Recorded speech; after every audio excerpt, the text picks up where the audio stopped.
Get out. 2 words. That was all Cassius gave her. No explanation, no meeting of eyes. Just his voice, coming from somewhere behind the door of the great hall, low and flat as river ice, and the sound of the latch thrown from the inside. Arya stood on the stone steps of Keldrath Keep and felt the cold find every gap in her clothing at once. The wind off the northern ridge smelled of pine resin and old snow. It was the 14th day of the frost moon, and she had been his mate for exactly 1 year. She counted the months later, when counting still mattered. That night she only stood there, her single travel pack hanging from one fist, and listened to the keep go quiet behind her. He thought she would beg. He thought the cold would drive her back to the door before morning. He thought an Omega without a pack was a body already halfway in the ground. What Cassius did not know, what no one in Keldrath had thought to learn in the 12 months she had walked those halls, was that Arya had been planning her next step since the 3rd week of her arrival. She had not been idle. She had been watching. Before the fire, there was the snow. Before the crown, there was the mud. And in the mud, she had already started to build. She had arrived at Keldrath the previous winter, as the Thornfield Pack's tribute, the word the older wolves used when they meant something between a gift and a warning. The Thornfield Alpha had owed a debt to Cassius Dre, the Alpha of Keldrath, and debts in this territory were settled in flesh and obligation. Arya was 23 years old, an Omega with no rank worth listing, the daughter of the pack's record-keeper. She owned 1 good cloak, a belt knife, and a leather satchel full of her father's ledger books that she had taken without asking.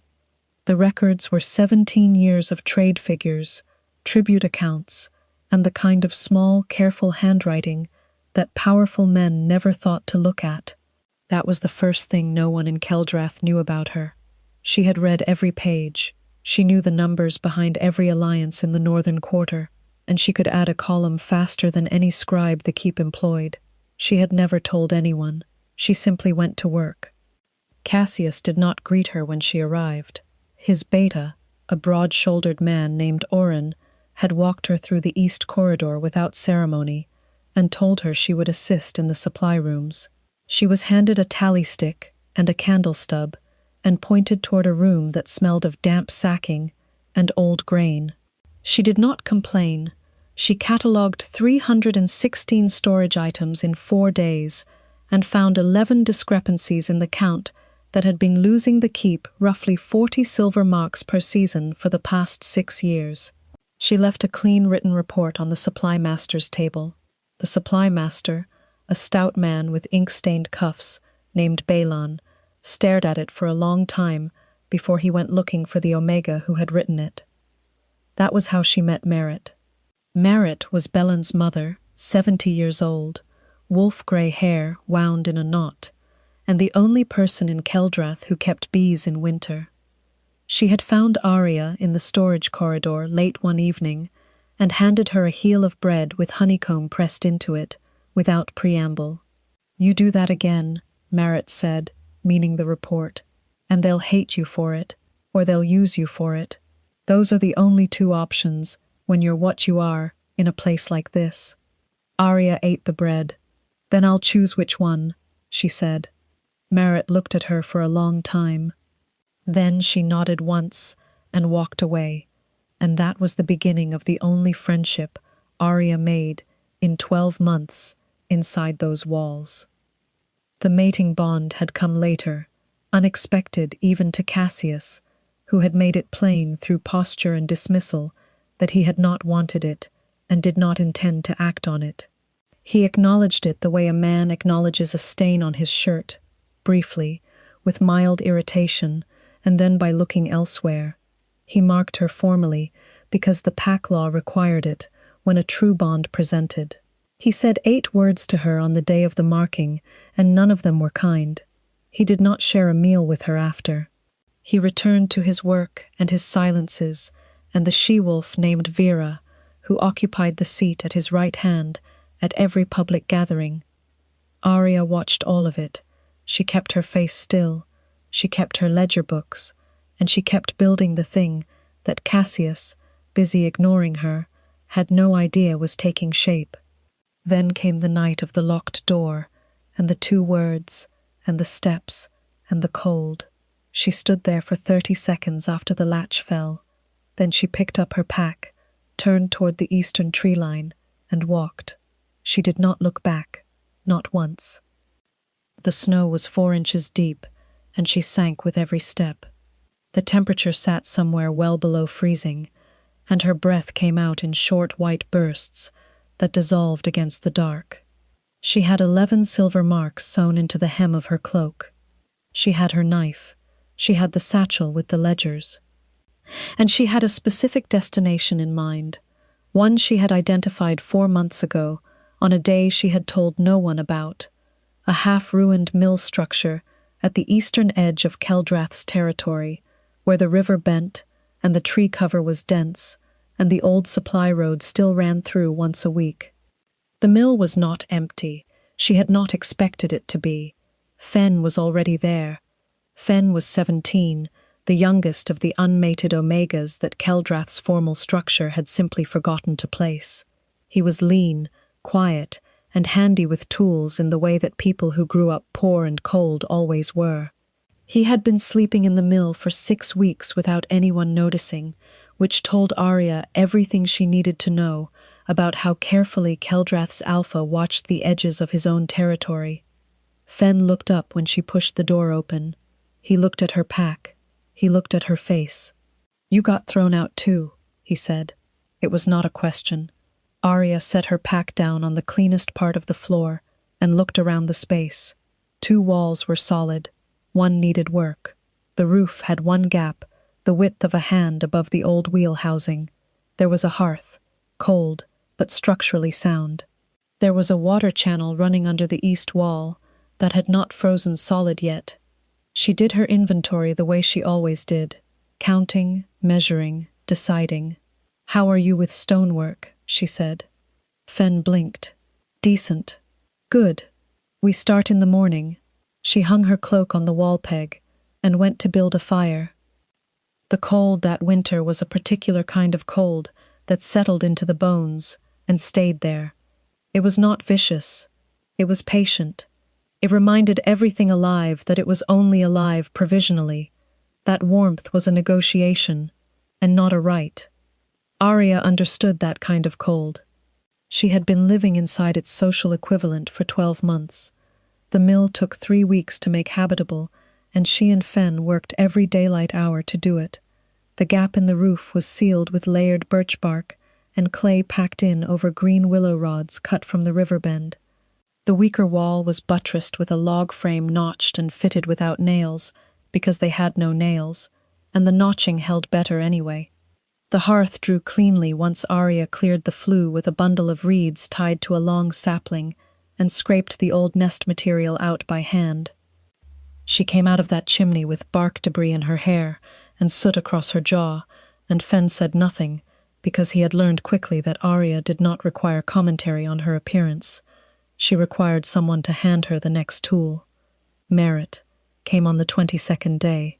She arrived at dawn on the supply road with a mule cart carrying a sealed crate and an expression that suggested she had not told anyone in the keep where she was going. She looked at what had been done to the mill. She walked the perimeter. She checked the roof seal. She pressed on the log buttress with one hand and then the other. Then she went inside and sat down on the bench nearest the hearth and said, "Belan says the supply counts have been wrong since you left." Arya handed her a cup of hot water with dried yarrow steeped in it, because it was all she had. "They were wrong before I got there," Arya said. "I just made them visible." Merritt wrapped her hands around the cup. "What's in the crate?" "Seeds," Merritt said. "Medicinal. The ones the keep's healer keeps ordering from the southern markets at 3 times what they cost to grow." She looked at the window space Arya had covered with waxed cloth. "I also brought glass." It was not a gift. Both of them understood that. It was an investment. Arya looked at the old woman for a moment. "How much do you want back?" she said. Merritt drank her yarrow water. "Information," she said. "The kind you're going to have by spring." They did not shake hands. They did not need to. The garden went in during the brief thaw between the frost moon and the deep cold. It was not a garden yet. It was 6 raised beds of banked soil, covered with straw and weighted pine boughs to hold the warmth in the ground as long as possible. But Arya knew the root systems that could survive if the soil was prepared and the exposure was right. The mill's eastern face caught the morning sun, and the river fog kept the worst of the overnight cold from settling too hard on that side of the building. She had noted both of those facts months ago, standing in the supply room of Keldrath Keep and reading the seasonal weather logs that Belen had filed without ever acting on. Information was weight. You could carry it, if you were careful, and set it down exactly where you needed it. By the 6th week, 3 more Omegas had found the mill, not because Arya had invited them, but because word moved through the unmated and unplaced the way cold moved through stone, slowly, completely, leaving nothing untouched. Kala came first, a woman of about 30, with hands that knew fiber work and a look in her eyes that Arya recognized as the particular calm of someone who had stopped expecting rescue. Then Dovey, male, middle-aged, who had been sleeping in the outer stable and who turned out to have been a builder's apprentice before he ended up in Keldrath's unranked pool. Then a girl of about 14 named Pell, who said almost nothing and did exactly what she was shown, and fell asleep each evening with her back against the warm stones of the hearth, as though she was making sure it was real. Arya gave each of them a task and a place, and did not make speeches about it. The task was the speech. The place was the speech. People who have been made to feel disposable do not need to be told they matter. They need to be handed something that cannot get done without them. Dovey's building knowledge changed everything.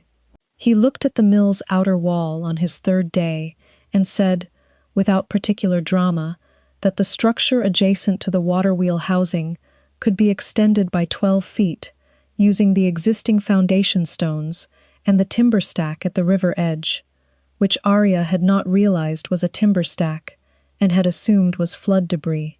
Arya looked at the timber. She looked at Dovey. "How long?" she said. 6 weeks, if we have the right tools." "What tools are we missing?" He listed 4. She priced them in her head against what she had in the hem of her cloak and arrived at the same number, almost exactly. She untied 3 silver marks from the hem that evening and handed them to Fenn in the morning and told him what to buy and from which of the supply road traders and what name not to use.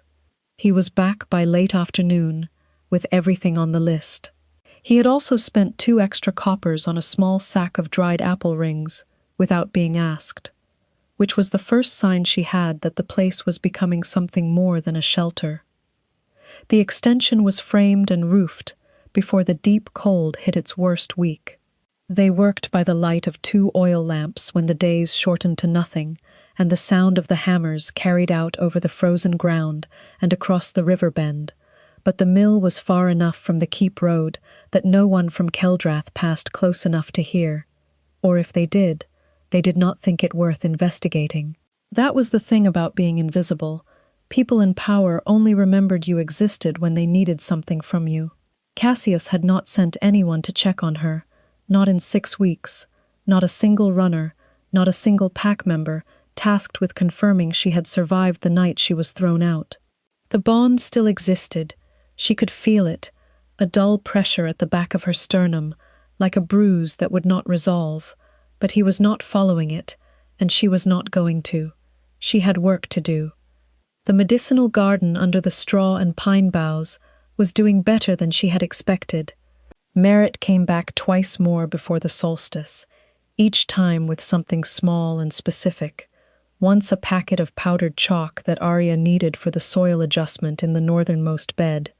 Once a piece of information about the traveling healer who passed through Keldrath's eastern villages twice a year and who had been complaining for 2 seasons that she could not source 3 particular medicines locally and had to send south at enormous expense. Arya wrote a letter. She did not sign her own name. She signed the mill, using the name she had been thinking about since the first week, the East Bend, because names mattered, and she intended this one to last. The traveling healer wrote back within a fortnight. The terms she offered for a regular supply of the 3 medicines were more than fair. Arya read the letter twice, folded it, put it in the ledger satchel, and went back to work. The satchel was getting heavy. That was the way she liked it. Calla's fiber work turned out to be the detail that tipped the mill from a survivable shelter into something that functioned like a small trade operation. She wove, quickly and with a precision that looked effortless, and was not, and what she produced was not decorative. It was practical, satchel straps, binding material, the tight flat weave used for filter cloth, in the kind of small-scale medicine preparation Arya was learning as she went. The quality was immediately obvious to anyone who handled it, and it was obvious to the first trader on the supply road who stopped to look when Fen flagged him down. He bought everything Calla had made in 3 weeks for a price that was slightly below market rate, and Arya let that happen once, because she needed to know what she had, and the next time she told Fen to name a higher number. The trader paid it without argument. That was the second time Arya allowed herself something close to satisfaction. The first had been the night she sealed the roof and felt no wind. Cassius did not know about any of it. He was in his keep, behind his locked door, managing a pack that Arya had watched carefully enough to know was showing strain along 3 specific seams: the supply accounts that Belen could not balance without her, the trade alliance with the Western packs that required a certain kind of documentation Keldrath's scribes produced badly, and the medicinal supply for the outer villages that the keep's healer had been flagging as a problem since early autumn. She knew these things because she had read the documents, and she had listened to the conversations in corridors, and she had been the kind of person no one remembered to lower their voice around. Now she was outside the wall, and she was sitting directly on top of 2 of those 3 problems, like a woman who had read the board before anyone else picked up a piece. Spring would come, things would surface. She had been patient for 12 months inside those walls. She could be patient a little longer out here, in the cold, in the place she had made with her own hands, with the smell of pine resin, and turned earth and Calla's wool, and Fen's dried apple rings, filling the air of the mill at the end of every working day. Cassius had thrown her out to finish her. What he had done instead was free her hands, and her hands had not stopped moving once. Orin arrived at the East Bend on a gray morning in early spring, when the snow had dropped to a dirty crust at the edges of the tree line, and the mud smelled of cold iron and new roots. Arya heard his horse on the supply road from 50 yards out, and had time to note that he had come alone before she returned her attention to the seedlings she was transferring from the window shelf to the raised beds outside. She let him dismount and approach, and she did not stop working. He stood at the edge of the cleared ground for a moment, looking at what he was looking at, and she gave him time to look, because what he was looking at deserved time. The mill was tight and weather-sealed, and had smoke rising from its chimney in a thin straight line. The extension Dovey had built stood solid against the riverside, its new timber still pale, the joints clean. The beds were raked and bordered. The water channel had been diverted slightly, and now fed a small stone cistern that Dovey had set into the east wall, which meant they had clean water without walking to the river in the dark. Fen was splitting wood at the far end of the yard. Calla was inside. Pell was carrying seedling trays with a steadiness that suggested she had been doing it for years. It did not look like a ruin. It looked like an operation. "Arya," Orin said. She transferred another seedling. "Orin, the Alpha wants to speak with you." She had known this was coming. She had been tracking the pack's internal stress through Marit for 2 months, watching the gaps widen. It had only been a matter of which problem cracked first. "Tell me which one broke," she said. He was quiet for a moment. "The supply accounts," he said. "Belaine can't reconcile the winter records, and the Western Alliance envoy arrives in 3 weeks. Their treaty documentation requires formatting that. I know what it requires. She placed the last seedling and straightened and wiped her hands on her work cloth and looked at him directly for the first time. He was big, Oren, broad-faced and winter-pale, and he had the look of a man who had been sent on an errand he personally found embarrassing. She did not make it easier for him. "What is Cassius offering?" she said. "Return to the keep," Oren said. "Your former position." "I don't have a former position," she said. "I had an unofficial one that no one in that building ever acknowledged." He had nothing to say to that. "Go back," she told him. "Tell him I'll come when I'm ready and not before. Tell him to send the Western Alliance documentation to me here, in the meantime, because I need to read what state it's in before I can estimate how long it will take to fix." Oren stared at her. She held his gaze with no particular heat in it, just the flat patience she had been practicing for a year. "He's not going to like that," he said. "No," she said. "He won't." She turned back to the beds. Behind her, she heard Oren stand there for another 30 seconds before the sound of his horse retreated up the supply road. Fen stopped splitting wood.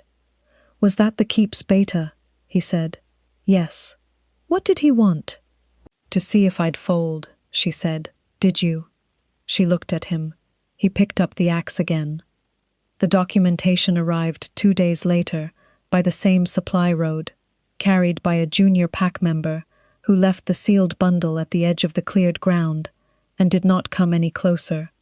Arya unstacked it on the mill table that evening with Kala's lamp burning close and read through all 37 pages of the Western Alliance Treaty Framework, which had been drafted in the stilted formal style of a scribe who understood neither trade law nor pack hierarchy and had managed to get the deference rankings wrong in the opening clause, which would have caused a territorial insult that the Western Alpha might or might not choose to escalate. The factual accounting sections were worse. 3 of the projected tribute figures were off by amounts that would have looked, to a careful reader on the other side, either like incompetence or like deliberate undervaluation. Neither was acceptable. She worked until the lamp needed refilling, and then lit the second one, and kept working. By morning, she had 12 pages of annotations and a draft restructuring of the opening clause and the 3 accounting sections that reduced the document to clean, insulting nobody language that said what Keldrath actually meant and valued what Keldrath actually had. She rolled it, tied it, and sent Fen up the road with it, and a covering note that said, in its entirety, the deference ranking error in Clause 1 would have cost you the alliance before the meeting started, fixed, along with 3 accounting figures. Arya of the East Bend. She did not write Arya, mate of Cassius Dre. She had not used that phrasing since the night of the locked door. Merritt came that afternoon with the information Arya had been waiting for. The Keep's healer had submitted a formal shortage notice to Cassius that morning, cataloging the medicinal gap in the outer villages by name and quantity and projected cost to source from the south. The list was 16 items long. Arya had 11 of them growing or in dried preparation already, and 3 of the remaining 5 she could source through the traveling healer at a price well below the southern market rate. She listened to Maret recite this, and then sat with it for a moment. "He'll be getting it from 3 directions at once," she said. "Supply, Western Alliance, medicine." 4, Merritt said. "The pack's Eastern Patrol missed their rotation last week. Oren had to cover it with men he pulled from the gate." Arya raised her eyes. "The gate's undermanned. Has been since the frost moon." He lost 2 patrol members to the settlement disputes in the Western Quarter and never replaced them. Arya looked at her ledger. The settlement disputes in the Western Quarter. She had the documentation of those disputes in the satchel, because Bilan had filed copies in the supply archive, and she had read them there 5 months ago. The resolution framework was not complicated. It only required someone willing to read 60 pages of prior agreements and identify the 3 clauses both parties had been misreading for 2 years. She already knew what those clauses said. She set her pen down on the table. 4 problems. She had the material to address all 4. And Cassius was behind his walls with none of it. Cassius came himself, on the morning of the 5th day. He did not send Oren. He did not send a runner. He came alone on foot, which meant he had walked the supply road for 40 minutes in mud, which meant the situation was worse than Oren had communicated, or Cassius had less patience than she had assessed. He appeared at the edge of the yard and stopped, and the mill yard went quiet in the way that spaces went quiet when the largest thing in them was still. He was exactly as she remembered, tall, dark-coated, built like a man who had grown up moving stone, still. The stillness was not peace. It was the kind of stillness that happened when a great deal of force was being held in place by something close to discipline. He looked at the mill, he looked at the extension, he looked at the cistern and the beds, and the stacked and covered seedling trays, and the smoke from the chimney. His face said nothing. It never had. She came out of the mill door and stood in the yard and did not walk toward him. She waited. He crossed the yard to her. He stopped 6 feet away. The bond pressure at her sternum sharpened when he was close, the way a bruise sharpens when you press it, and she breathed through it and kept her face level. "You fixed the Western Treaty," he said. His voice was exactly what she remembered. Low, carried weight, moved through the ground rather than the air. "It needed fixing," she said. "You sent it with a note," he said, "signed with a different name. I have a different name now." He looked at her. She let him look. "The healer's report," he said. "You have the materials. 11 of 16. The other 5 I can source." He looked at the beds. Something moved across his face that was not quite expression and was gone before she could name it. "You built this," he said. It was not entirely a question. "Over 4 months," she said. "While I was—" He stopped. "While you were behind your locked door," she said. "Yes." The silence that followed had weight and texture. A log settled in the hearth inside the mill. Somewhere across the river, a bird called once and went quiet. He had not looked away from her yet. "I was wrong," he said. The words came out flat and without decoration, the way a man states a fact he has had to work to arrive at. She heard them. She held them. She did not soften. "Tell me specifically," she said. "What part of it?" His jaw tightened. "All of it," he said. "The night. The year before it. The marking without." He paused. Without making it real, she had planned for this conversation. She had run it in her head by firelight 12 times in the past weeks, and she had known what she would say. The words were there. She said them. "I'm not coming back to the keep because you need my records," she said. "I'm not coming back because the Western Alliance is in 3 weeks. I'm not coming back to stand in corridors and count grain while Vera occupies the seat next to you, and no one in that building knows my name." He had not moved. "I know your name," he said.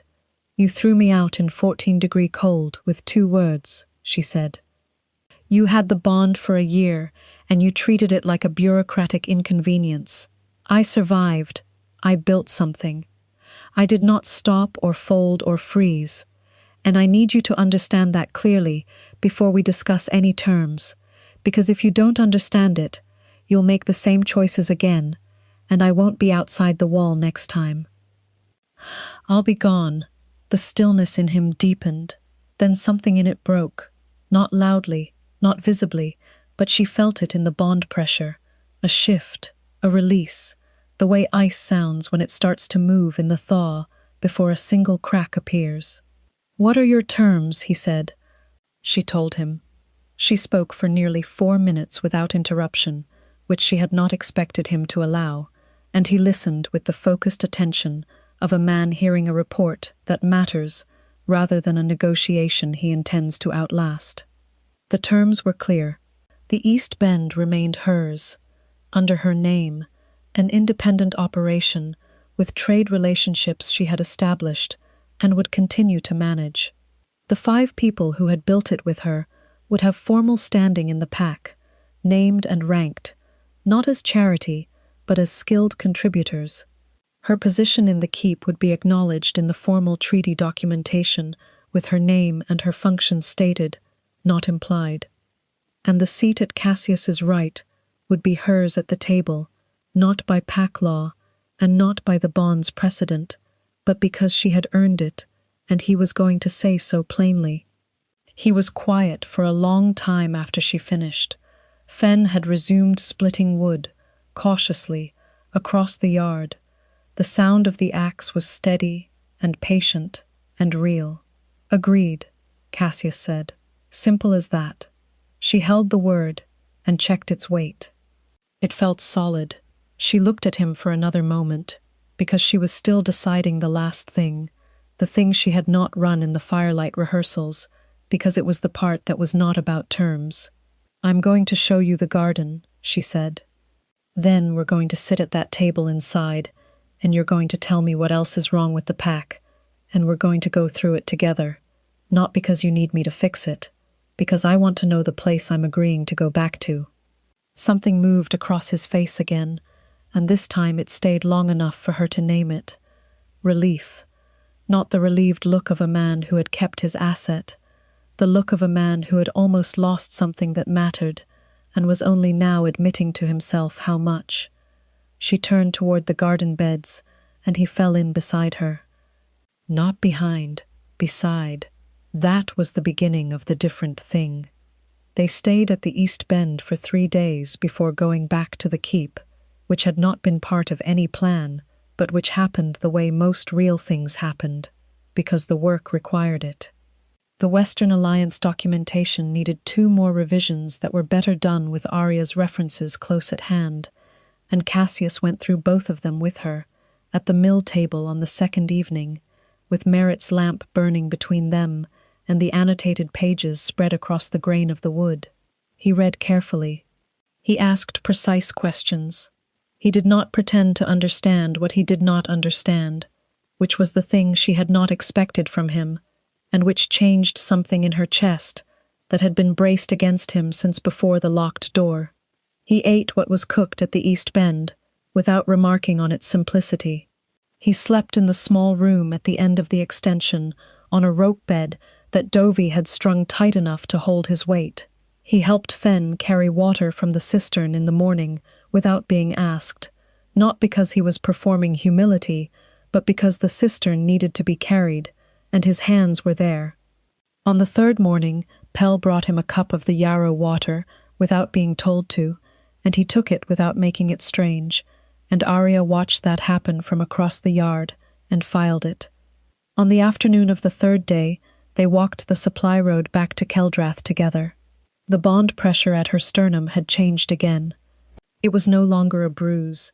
It was something older and more structural, like the set of a healed bone, present and load-bearing, and no longer painful to press. The keep's gate was manned by 2 wolves, who saw them coming, and whose careful blankness told Arya they had been briefed on nothing and were uncertain how to respond. She walked through the gate without hurrying and without looking for permission, and Cassius walked beside her, and no one said anything. Oren was in the east corridor. He looked at both of them, looked at Arya's pack, looked at Cassius, and made a brief, correct assessment. The Western envoy's arrival has been confirmed, he said. 3 weeks Thursday. Good, Arya said. Have the treaty documents bound by the end of the week. I'll need the supply records for the past 18 months and the outer village medicinal logs on the table in the main workroom by tomorrow morning. Oren looked at Cassius. Cassius said nothing. That was the answer. Oren nodded. Welcome back, he said, and the words had a tone in them that was not quite apology and not quite respect, and was somewhere in the precise space between. I've been here before, she said, and kept walking. The workroom was cold when she entered it, the hearth unlit and the window facing north. She set her satchel on the table and began to unpack the ledger books. The leather was worn smooth from months of handling, the pages inside close with figures that represented an entire winter of knowing what she knew and saying nothing and building quietly. She set them in order on the table and straightened and looked at the room. It smelled of old paper and cold stone, and something faint beneath those, pine resin and frost, the ghost of the air from the mill that had come in on her coat and had not let go. She would make this room warm. She would make the records right. She would do every piece of the work with the same hands that had sealed a roof in below-freezing temperatures and planted a medicinal garden in banked frozen soil and written a covering note in the dark and signed it with the name she had chosen. Before the crown, there was the mud. She had stood in the mud. She had worked in it. And now she was here, in a room that was hers by right and by proof, and she had not been given it, and had not been handed it. She had simply built, until the distance between where she was and where she needed to be collapsed under the weight of what she had made. Cassius appeared in the doorway. He had the fire kit from the corridor shelf. He went to the hearth and struck the steel, and built the fire with the deliberate, unhurried attention he gave to everything, and by the time the first record ledger was open on the table, the room had warmth beginning in it. He set the fire kit down. He pulled the second chair up to the table. He sat. He looked at the ledger. "Show me what you see," he said. She sat down across from him. She turned the ledger to face them both, and she began. The Western Alliance meeting took place on a Thursday morning, when the spring sky was pale and sharp as new steel, with the wind off the ridge carrying the last cold of the season, and the smell of mud softening under 3 days of sun. The Western envoy was a compact, silver-haired wolf named Rendell, who arrived with 4 retainers and the kind of careful watchfulness that told Arya he had read the pre-meeting documentation with more attention than most envoys bothered to spend. He had noticed the revisions. She could see it in the way he looked at the formatted pages at his place before he sat down, the small pause, the slight adjustment of assessment. He had come expecting to find an advantage in the accounting errors. The accounting errors were gone. Arya was seated at Cassius's right. This was not accidental, and was not unnoticed. Rendell's eyes moved to her once, catalogued her, noted her position, and filed it with the quick efficiency of a man who adjusted his models when new data appeared. She wore her clean shirt and her work belt with the knife, which was the same outfit she had worn to do maintenance on the cistern 2 days ago, and was the same outfit she intended to wear to this meeting, because the meeting was work, and she did not change her clothing to indicate that she understood her status. She understood her status. Cassius opened the meeting. He was concise and direct, and did not perform warmth he did not feel, which was one of his qualities she had come to recognize as genuine competence rather than coldness. He stated the terms of the alliance as they stood, and indicated the areas requiring agreement. He indicated Arya as the PAC's documentation and trade specialist. He used her name and her position. He did not stumble on either. Rendell looked at her. "The revised treaty," he said. "You authored the revisions. The corrections," she said. "The original framework was a draft. It needed work." Rendell was quiet for a moment, in a way that suggested he was deciding how to receive this. He decided. "The deference clause," he said. "If we'd signed as drafted, you'd have had grounds to call a territorial slight by your 3rd meeting," she said. "And Keldrath would have been in the wrong by the original document's own language." He looked at her for a moment longer. "Useful," he said. It was as close to a compliment as someone like Rendell came. She received it without expression and moved on to the accounting figures. The meeting ran for 4 hours. At the end of it, the alliance framework was agreed, signed, and witnessed, with provisions that were better for Keldrath than the original draft, by a margin Arya had calculated, at 63 silver marks per quarter at minimum. Rendell shook Cassius's hand at the door, and then turned to Arya and paused. "If Keldrath ever falls," he said, with dry precision, "the East Bend will still be standing." She held his gaze. "It will," she said. After he left, the great hall held the specific silence of a meeting, that has ended well. Oren was at the far end of the table, collecting documents. Balon was at his shoulder, looking at the signed pages with the expression of a man who had believed something impossible and was now holding the proof it wasn't. Cassius stood at the head of the table and looked at Arya from across the room. She looked back. His expression had not changed, but his weight had shifted, the particular physical adjustment of a man who has stopped bracing for something. He had not been wrong that she could do this. He had been wrong about almost everything else. That was enough. For now, it was enough. Vera left Keldrath on a Tuesday, quietly, without confrontation, taking her belongings in 2 packs and her dignity intact, which Arya had expected and had made deliberately possible by staying completely out of the process. She had not engineered it. She had simply existed clearly in the space that Vera had occupied by default, and default holds until reality applies pressure, and reality had been applying pressure for 3 weeks.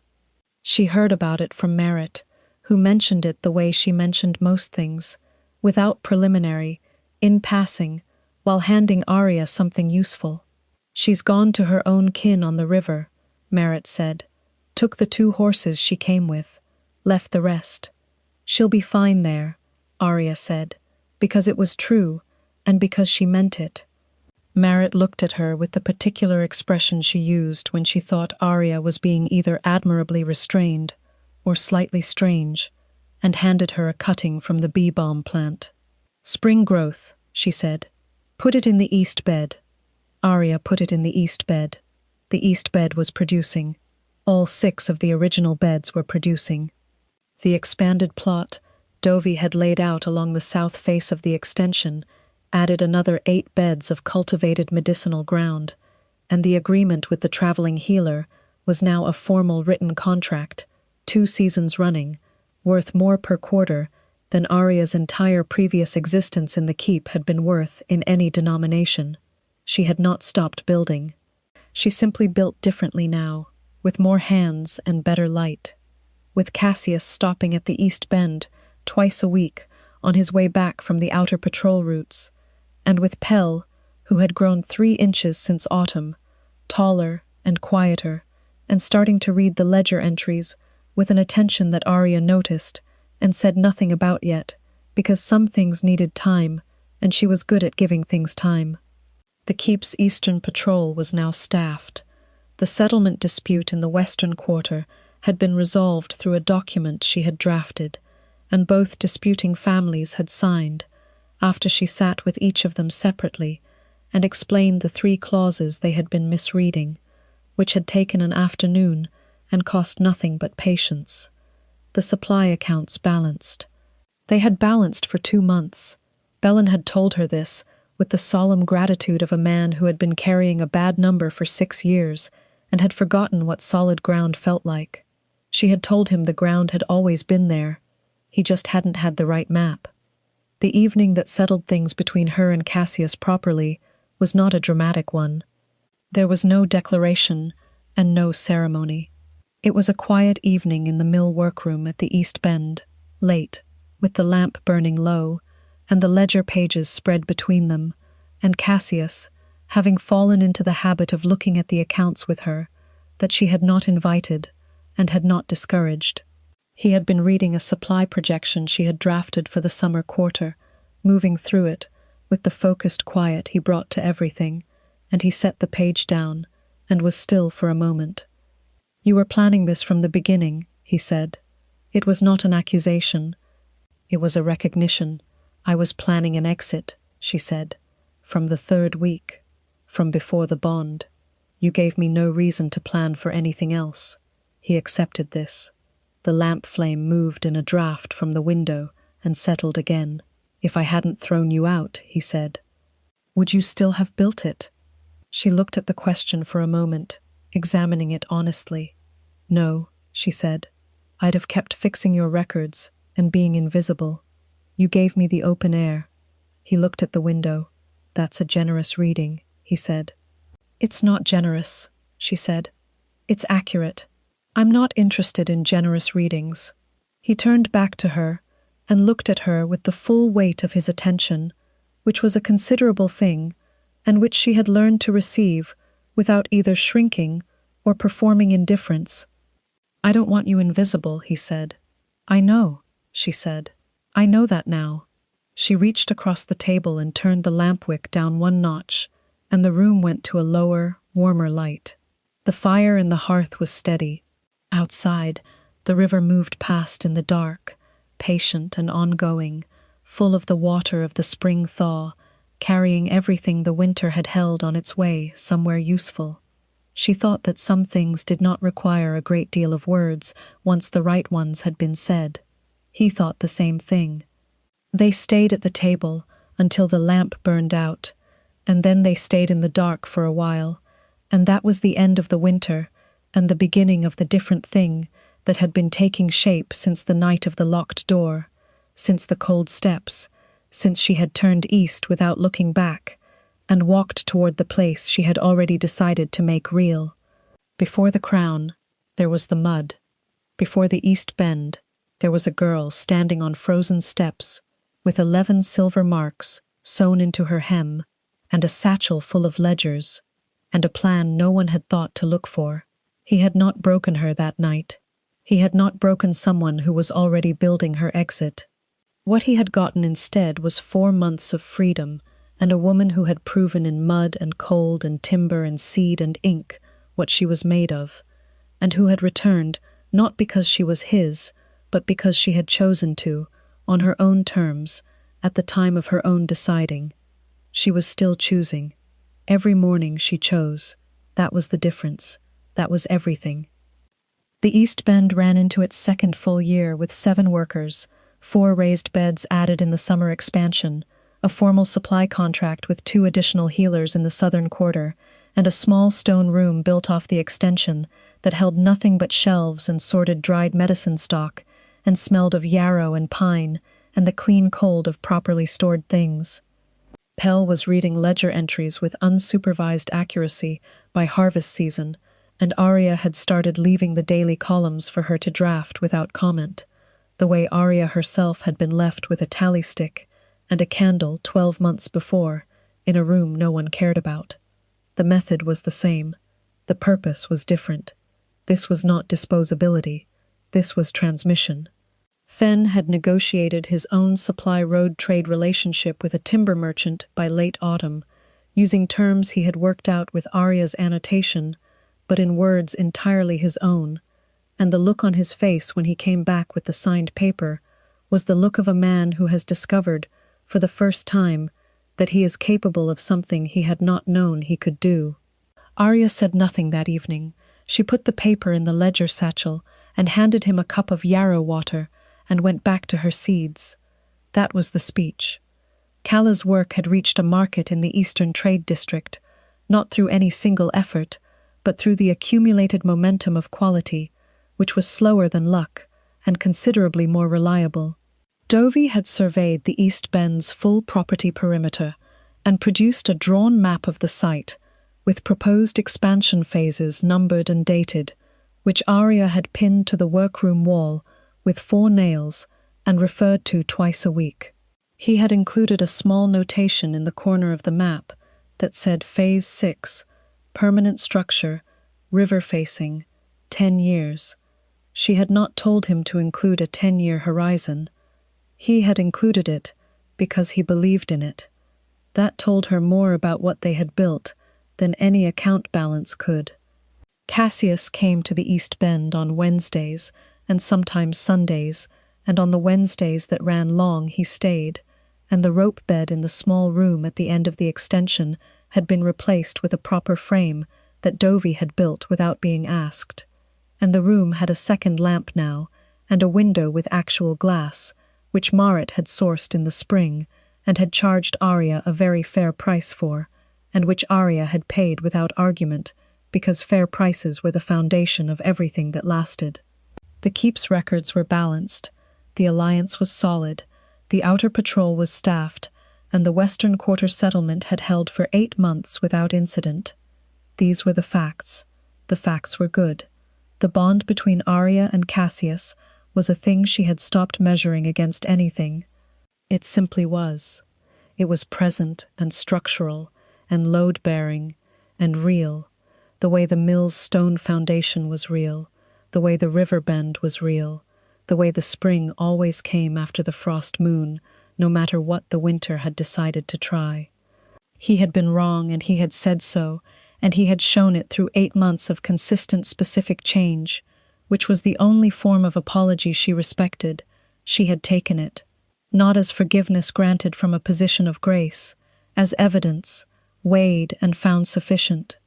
One evening in the deep autumn, when the first frost of the new season had settled on the East Bend's garden beds, and the straw was back on the soil for the winter, and the smoke was rising from the chimney in its thin, clean line, Cassius looked at the mill from the edge of the yard the way he had the first morning he came, when the place was already a going thing and he was still learning the scale of what he had missed. He stood there for a long moment. She was beside him. "You could have left," he said, not with guilt, with plain recognition. "I could have," she said. The healer in the south offered a partnership in the second letter. He looked at her. "I stayed because I wanted to," she said, "not because I was kept." He was quiet with this for a long moment. Then he put his hand against the small of her back, steady and without ceremony, the way he did most physical things, and she let herself lean into it 1 degree, which was as much as she needed, and more than she had allowed herself in the long, cold months of the proving. The frost held on the straw, and the smoke rose, and the river moved in its dark channel toward whatever it was always moving toward, and the mill behind them had warm light in both windows, and the sound of Pell's voice inside, reading a ledger entry aloud to check her figures, which she had started doing on her own, because it worked, and she was practical that way, just like Arya, just like all of them were now. Before the crown, there was the mud. The crown, such as it was, looked like this: warm windows, balanced accounts, a 10-year plan on the wall, and a woman who had chosen to remain, not because the door was locked, but because the door was finally, fully open, and she liked what was on the other side. Arya of the East Bend. That was the name. That was the whole of it. If you stayed with this story all the way through, you already know what Arya proved, and I think you felt it the same way I did, watching her turn away from that locked door and walk toward the thing she was going to make with her own hands. She didn't need rescuing. She needed open ground. Some of the best people you'll ever hear about are exactly like that. If this story moved you, if you found yourself leaning forward somewhere in that cold mill or at that treaty table, share it with someone who could use a reminder that competence is its own kind of power. Like the video, subscribe if you want more stories told this way, and turn on notifications so you don't miss what comes next. The question I keep coming back to, and I'll put it to you in the comments, is this: what was the moment you believe Cassius truly changed? Not when he said the right words, but when he did the right thing without being asked. Tell me. The river keeps moving. That question sat in me the way the winter had sat on the East Bend's ground, not a burden, not a punishment, just a condition that asked something of everything beneath it. The river keeps moving, so did they. The second winter at the East Bend was harder than the first, in the way that chosen things are always harder than endured ones, because now there was something real to protect, and the weight of that was different from the weight of survival. The frost came early, 3 weeks before the solstice, and it came without the gradual warning of the previous year. It landed in a single night, hard and complete, and in the morning the cistern had a skin of ice on it, and 2 of the late-season seedling beds were compromised along the northern edge where the straw cover had shifted in the wind. Arya was outside before full light, moving the damaged trays inside, assessing, calculating. She lost 11 plants. She catalogued them by species and projected the supply impact against the winter contracts, and determined that 9 of the 11 could be offset by the dried stock already on the shelves, and 2 would need to be acknowledged to the traveling healer as short. She wrote that letter the same morning. She did not wait.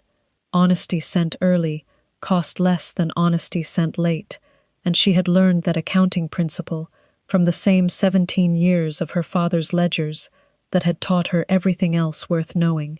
The traveling healer wrote back within a week, not with complaint, but with an adjusted order that worked around the shortage and included a note in the margin that said simply, "I've never had a supplier tell me bad news before I had to ask." She pinned that note to the workroom wall next to Dovey's map. It was not decoration, it was a standard. Cassius saw it on a Wednesday evening in the deep of that second winter. He stood in the workroom doorway, reading it for a moment without saying anything. Then he came in and sat down and looked at the map beside it, the one with Phase 6 in the corner and the 10-year horizon, and something in his posture settled further than she had seen it settle before, some last-held tension releasing at a depth she had not known he was still carrying. He had been changing all year in the incremental specific way she respected, and she had been watching it without saying so, measuring it the way she measured everything, against evidence, against repetition, against what happened when no one was looking. He had spent 3 Sundays in the outer village during the autumn, not on patrol, but sitting with the village elders, going through the settlement documentation she had drafted, explaining the 3 misread clauses in plain language without a scribe present, doing it himself. She had found out through Maret, not through him, which was the detail that mattered. Things done when no one is watching and reported later by accident are the real things. He did not tell her about those Sundays. She did not tell him she knew. She filed it where she filed all evidence, in the load-bearing column, the one that actually held the structure up. There was a moment in the second winter that she had not planned for and had not rehearsed by firelight. It came on a Thursday, the Keep's quarterly council meeting day, the day Cassius convened his senior pack members in the Great Hall and conducted formal pack business. She had not attended these meetings. That had been the arrangement since her return, a deliberate choice on her part, because the East Bend's business and the Keep's formal council were separate structures, and she had wanted them to remain so until the time was right, and the time being right was something she intended to determine for herself. On this particular Thursday, Cassius sent Oren to the East Bend with a message that contained one sentence. "The council has formally requested your attendance as trade and documentation specialist for Keldrath Pack." She read it standing in the yard with cold air on her face and the morning frost still on the grass at her feet. She read it twice. She noted the word requested. She noted that the request had come from the council, not from Cassius alone, which meant it had been moved and supported and voted on in a formal session. She noted that the title given was accurate, specific, and did not contain the word mate anywhere in its language. She looked at Oren, who was standing with the careful, neutral expression of a man who had been told to deliver something and had no personal stake in the outcome. "Tell me how it was worded," she said. "Who moved it?" "Balan," Oren said. She had not expected Balan. She had expected Oren, or possibly one of the senior patrol wolves, or even Cassius himself, in a poorly executed formal maneuver. Not Balan, the supply master with the ink-stained cuffs, who had found her report on his table in the first week and stared at it for a long time before going looking for the Omega who had written it. Balan, who had told her the accounts balanced with the solemn gratitude of a man returning from 6 years of carrying a bad number. She stood in the yard for a moment with the message in her hand, and the frost and the morning, and the smell of the east beds dormant under their straw, and the smoke from the mill chimney going up straight and clean in the still air. Then she handed the message to Oren and said, "Tell them Thursday next. I need a week." He nodded. He left. She went inside and sat at the mill table with a blank page and began to draft what she intended to say, because if she was going to walk into that hall and take a seat at that council table, she was going to do it with every figure current and every argument precise, and she was going to take 30 seconds of silence after she sat down before she spoke, and the 30 seconds of silence was going to cost them nothing but a little discomfort, which they could afford. The council meeting on Thursday next was the thing she had not known she was working toward, and had been working toward since the first morning in the storage corridor. She walked into the great hall alone, without Cassius, without Oren, without Merritt waiting at the edge of the room for signal. Alone and on time, and with the ledger satchel on her shoulder, and the East Bend's current accounts in one hand, and the Western Alliance follow-up documentation in the other, because the envoy Rendell had sent a second letter in the autumn, requesting a provision amendment, and the amendment was ready, and had been ready for 2 weeks, and this was a correct use of the council's time. She sat down. She took her 30 seconds. The hall was quiet in the particular way of spaces occupied by people who are unsure of the new shape of things and are waiting for definition. She provided the definition. She opened the session's trade and documentation segment with the Alliance Amendment, presented the figures for the East Bend's contracted output and its value to the PAC's overall supply security, addressed the outstanding Western Quarter provision that had been sitting unresolved in the Council's notes for 6 weeks, and then set her pen down and said, "Questions." There were 4. She answered all of them. One of them came from a senior patrol wolf named Hest, who had the measuring look of a man conducting a test he had prepared in advance, and she answered his question with the same unhurried precision she brought to everything, and watched the measuring look shift into something that was not welcome, exactly, but was solid and real, which was more useful than welcome. After the meeting, Belan stopped her in the corridor outside the hall. He was carrying a stack of records against his chest, and he stopped with them and looked at her for a moment and said, "You know what was wrong with this building before you." She waited. "Nothing got named," he said. "The problems were there. The numbers were there. Nobody named them." He adjusted the records against his chest. "You name things." She held that for a moment. "So do you," she said. "You moved the council motion." His face went slightly pink. "It was the right motion," he said, with the decisive air of a man refusing to be credited for doing the obvious thing. She let him have that. She walked on. The corridor smelled of old stone and cold, and the particular dry sharpness of record paper, the same smell that had been the first smell of this place, on her first night, 12 months before the locked door. It smelled the same.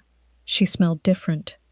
Or rather, she smelled like herself now, like the East Bend, like pine resin, and yarrow, and turned earth, and cold clean water, and she carried that into every corridor she walked, and she did not apologize for it. That evening, Cassius found her in the workroom at the East Bend.